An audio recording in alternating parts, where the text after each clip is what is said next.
तो अभी हाल ही में जो है उद्योग संवर्धन और आंतरिक व्यापार विभाग DPIIT ने, department for promotion of industry and international trade ने स्टार्टअप्स के लिए क्रेडिट गारंटी योजना का विस्तार किया हुआ है। जो पहले उधारकर्ता को गारंटी कवर की सीमा 10 करोड़ रुपए थी, जिसे अब बढ़ाकर 20 करोड़ रुपए कर दिया गया है। तो जो आपका DPIIT है, तो ये मिनिस्ट्री ऑफ कॉमर्स जो है रन करता है इसको। कौन?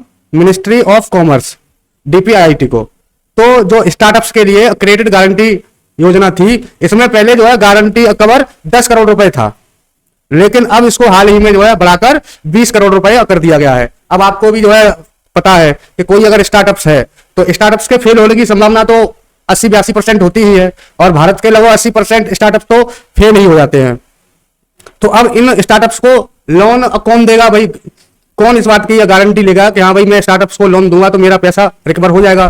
तो इसके लिए जो है सरकार ने गारंटी ली है और एक योजना स्टार्ट की है, CGSS, credit guarantee scheme for startups. तो इसी योजना का विस्तार कर दिया गया है कि बैंक, भाई मान लो कोई एक बैंक है ABCD, मान लो SBI मान लो आप, तो SBI बैंक को जो है गवर्नमेंट ने बोल दिया कि भाई आप इसको लोन दीजिए किसी स्टार्टअप्स को, और अगर आप इसे लोन देते हैं और लोन देने के बाद अगर ये स्टार्टअप जो है फेल हो गया, तो अगर आपने इसको 10 करोड़ रुपए तक का लोन दिया है तो इसका 85%, पूरे लोन का 85% पैसा जो है सरकार इस बैंक को भरेगी।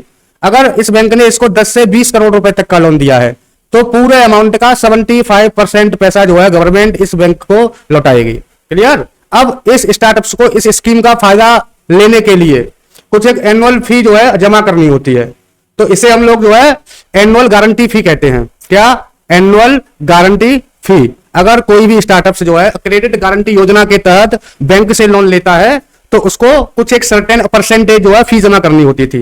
पहले तो ये फीस थी 2%, कि आपने अगर जो है कितने भी अमाउंट का लोन लेना है उस अमाउंट का 2% आपको जमा करना होगा क्रेडिट गारंटी योजना के तहत सरकार के पास। लेकिन अब इसको घटाकर 1% कर दिया गया है कि आपको 1% जो है क्रेडिट जो फी है, एनुअल गारंटी फी, वो आपको जमा करनी पड़ेगी। क्लियर?